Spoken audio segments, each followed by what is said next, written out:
Wow, it's been snowing all night long. You know, we get snow here about once a year, but it's been quite a few years since we've had a really significant snow.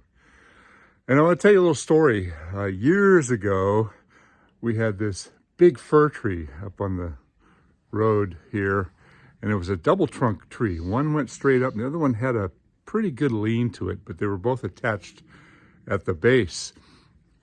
And I'm thinking this must have been at least 22, 23 years ago when we first moved up here.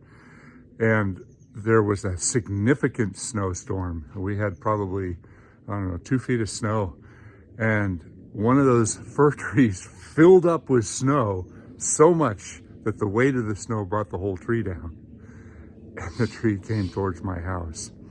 Fortunately, as this tree was coming towards the house, it hit another tree and broke the top off and flipped it back over, but the trunk came all the way down.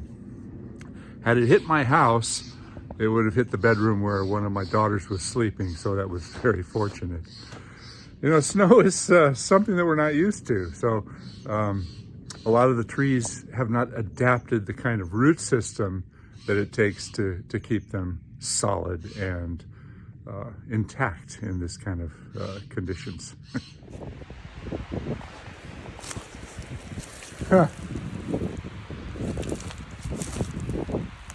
This is a classic case of the tree was buried. The root flare is way down there. It's been rotting for years.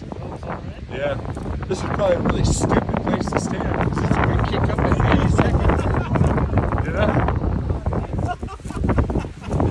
I'm glad I looked at that because that means I don't want to be underneath this thing. It's bigger than it looks.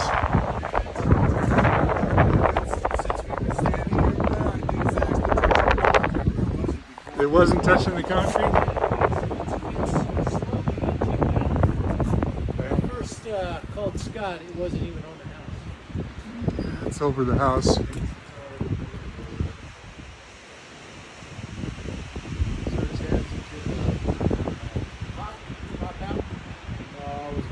There's a really, not so much barber chair. What'll happen is it'll just pop up like that and throw the roots up in the ground.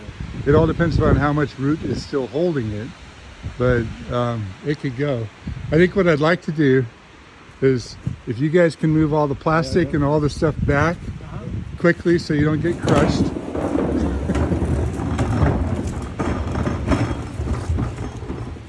And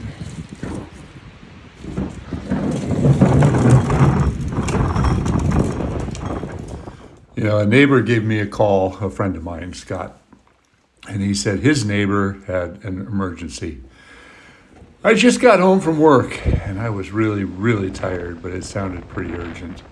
The winds were unbelievable. They would come in these big gusts, then slow down and stop, and I could see the storm coming, so I knew I just had a limited amount of time to get this. Had I not done it when I did, I'm sure this tree would have gone down on the house.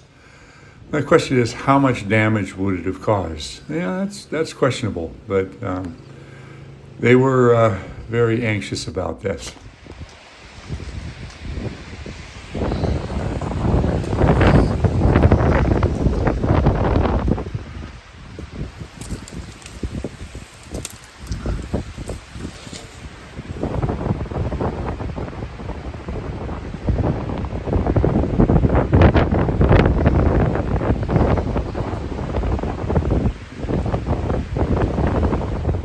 You know, about this time it started to get dark and I really couldn't do any video work, and I was actually concentrating too hard. I didn't have anybody to pay attention to the phone, so I was able to get up there, and the wind picked up just really hard to the point of where I was able to blow that whole top out, probably the last 20 feet of it or so, in one big cut over the roof, anticipating that the wind would blow it away from the roof, and it did.